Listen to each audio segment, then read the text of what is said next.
Bienvenidos a su cátedra Fundamentos de Economía. Vamos a comenzar la unidad 3, en la cual vamos a abrir las fronteras del país para ver cuáles son las relaciones económicas con el exterior. Su objetivo es distinguir diferentes órdenes o formas de relaciones económicas con el exterior, destacando el aprovechamiento de las ventajas comparativas de los países. La agenda a cubrir en esta ocasión será el sistema económico abierto, el comercio internacional, ventajas en el comercio internacional, transferencias de capitales, tránsito de ingresos factoriales como temas. Veamos ahora nuestro sistema económico ya abierto. Tenemos aquí una relación de un mundo en el cual dentro de él va a haber un país y que en este país siempre vamos a tener una relación económica de entradas y salidas. Esa relación de entradas y salidas lógicamente van a ser los productos o los resultados de la producción de un país, los cuales ustedes saben son bienes y servicios, y que a cambio de esto vamos a tener un bien de cambio, o sea, dinero. Y que esta relación siempre se va dando globalmente. En este sistema económico vamos a tener tres órdenes o tres clases de relaciones con el exterior. La primera, el comercio internacional, que en muchas economías es la relación más importante, las transferencias de capitales y, en nuestro caso, también los ingresos factoriales. Veamos, comercio internacional. Aquí, la primera pregunta que nos tenemos que hacer es ¿por qué existe el comercio internacional? Y la respuesta es prácticamente muy visible. Por la diferencia en la relación de los recursos disponibles entre los países.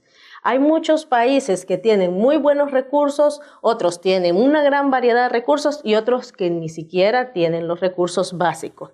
Comencemos con las reservas naturales. Estamos aquí hablando de los recursos renovables y no renovables. Por ejemplo, un recurso no renovable es el petróleo, que es una fuente de energía, por cierto, la más utilizada a nivel mundial. De ahí, ¿por qué los países, independientes del nivel de desarrollo, utilizan en su mayor número energías basadas en estos recursos no renovables? Y por lo tanto hace que un éxito en el comercio internacional de los dueños de dicho recurso. Tenemos también otro ejemplo de la mala distribución, el suelo y el clima.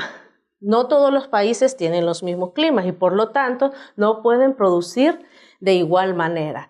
El Salvador es un país bendecido por un excelente suelo, un suelo muy fértil y un clima muy agradable. El suelo y clima, lógicamente, beneficia a los sistemas agropecuarios y también beneficia a la producción de servicios, en este caso turísticos. Tenemos también como otra fuente de la cual se hace una necesidad de comercio internacional la existencia del capital y del trabajo, en el cual muchos países han recopilado un buen capital, ya sea fijo o financiero, y otros países no lo tienen y por lo tanto dependen de los países de los cuales son dueños de capital. Y cuando hablamos de trabajo, estamos hablando de sistematizar el trabajo entre los diferentes países. Hay unos países que tienen trabajos muy bien definidos, muy bien pagados, y en otros casos, pues, países en vías de desarrollo o llamados tercermundistas que ni siquiera el índice de trabajo es el adecuado para sostener a las familias. Otro elemento en el cual es muy importante destacar que son los avances tecnológicos y que países que resulta que no tienen buenas reservas naturales, su suelo y clima no son los más agradables, vinieron generando capital y trabajo a través de los avances tecnológicos. Tenemos, por ejemplo, Japón. Japón, que viene después de una destrucción de una guerra mundial, se levanta a través del avance tecnológico y llega a ser una de las grandes potencias mundiales. Y por lo tanto, vamos a hablar de que el comercio internacional es en sí el intercambio de bienes y servicios que son aquellos que satisfacen las necesidades entre los nacionales y las personas del exterior. Ahora, esa relación la vamos a denominar una relación de importaciones cuando nosotros adquirimos esos productos y de exportaciones cuando nosotros vendemos esos productos a otros países. Las importaciones están representadas con la letra M y las exportaciones con la letra X. Sigamos con el tema de comercio internacional. ¿Y qué son las importaciones? Técnicamente, vamos a definir las importaciones como el abastecimiento complementario de la producción interna de un país. En esto vamos a hablar entonces de que el PIB no alcanza a cubrir las necesidades de la población dentro de ese país y por lo tanto estamos hablando de que tenemos que satisfacer una demanda interna con ese abastecimiento complementario. Y las exportaciones las vamos a definir como la remisión al exterior de excedentes de producción de un país dado. Entonces aquí es lo contrario, hemos hecho una muy buena producción de la cual podemos vender a otros países y por lo tanto satisfacer la demanda externa. Recordando un poco las líneas en donde vamos a calcular el PIB y recordando en sí la matriz insumo-producto, en el tercer cuadrante teníamos la producción final, que es igual al consumo más la inversión más las exportaciones, porque ya estamos hablando de un país abierto, y nos va a dar la oferta, que es el Producto Interno Bruto, a través del tercer cuadrante de la matriz insumo-producto. Pero ahora vamos al primer cuadrante, que fue el que en el ejercicio no utilizamos, pero que es muy importante a la hora de relacionar la demanda y oferta internacional. Teníamos que es igual a la producción de un país más sus importaciones, y eso es igual a la demanda. En este caso, vamos a hacer una igualdad, que es la igualdad del mercado en competencia perfecta, que es igual a la oferta comparada con la demanda. Cuando estos dos puntos se igualan, vamos a tener el precio de equilibrio. Entonces, buscando la base del precio de equilibrio, que lo van a desarrollar mucho más en las últimas unidades, aquí vamos a hacer la igualdad de lo que es el equivalente de la oferta y la igualdad del equivalente de la demanda y vamos a despejar la producción. Y tenemos entonces que el consumo más la inversión más las exportaciones menos las importaciones nos va a dar la producción en sí. Recordando entonces que las exportaciones menos las importaciones son parte del saldo de los ingresos factoriales y esa parte del saldo de los ingresos factoriales se va a dar a través del saldo de la balanza comercial. Y tenemos entonces que la producción no es nada más que el Producto Interno Bruto de un país y como no tiene su índice a precio de mercado. Entonces tenemos aquí esta relación de producción con el comercio, integrando el comercio internacional. Ahora, veamos entonces los orígenes del comercio internacional. Dentro de esos orígenes, pues, se remonta ante la doctrina mercantilista, en el cual ustedes saben que su base económica era el comercio. Y entre el comercio se hablaba mucho del comercio ya entre países y que se decía de que las exportaciones deben de ser mayores que las importaciones. ¿Por qué? Porque el fin último del mercantilismo era concentrar el mayor valor de metales preciosos. Y si usted vendía más y compraba menos, lógicamente atesoraba más esos metales.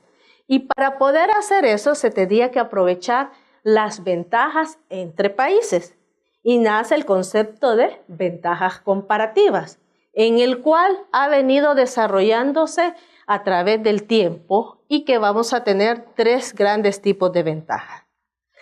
En la línea de tiempo, el primer concepto de ventaja fue la ventaja absoluta, concepto que vino desde Adam Smith.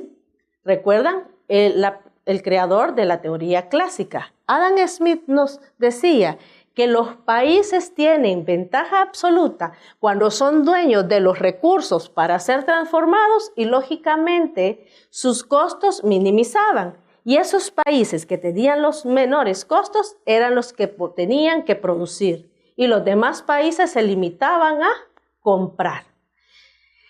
Después, siempre su discípulo David Ricardo, llamémosle así, abonó más al concepto de ventajas absolutas y generó lo que hoy se denomina ventajas comparativas.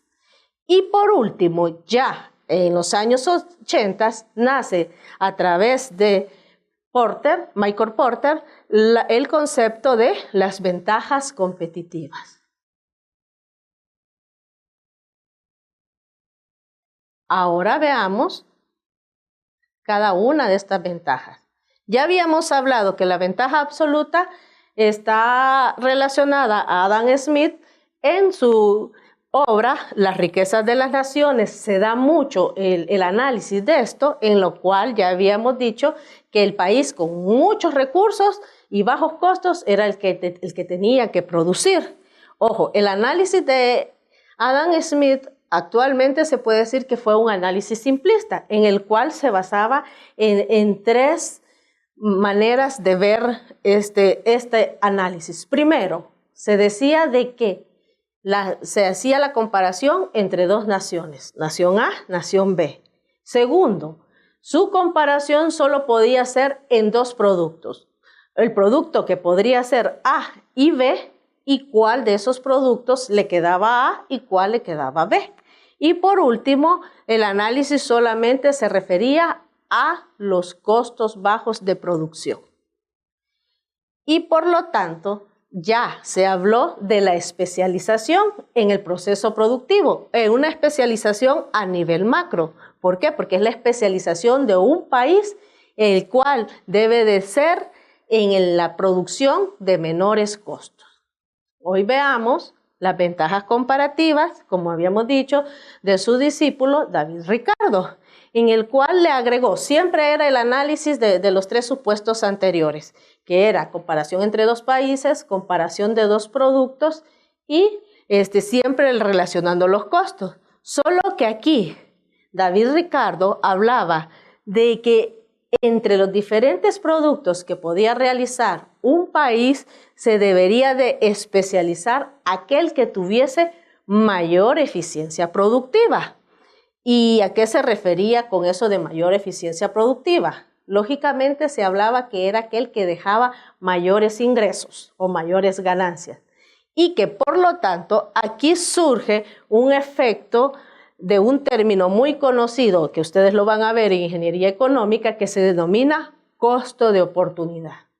Este costo de oportunidad en ningún momento de la historia ha sido contabilizado dentro de las empresas. Sin embargo, sí ha sido base para tomas de decisiones. ¿Por qué?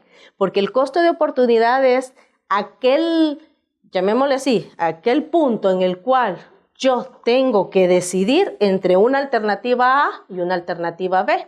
Y la alternativa que no elija me genera a mí un costo de oportunidad. ¿Por qué? Porque dejé de generar ingresos por no haber echado a dar esa alternativa. Entonces, David Ricardo nos decía de que el país que elija su proceso productivo debe de ser de aquella producción que tenga el menor costo de oportunidad.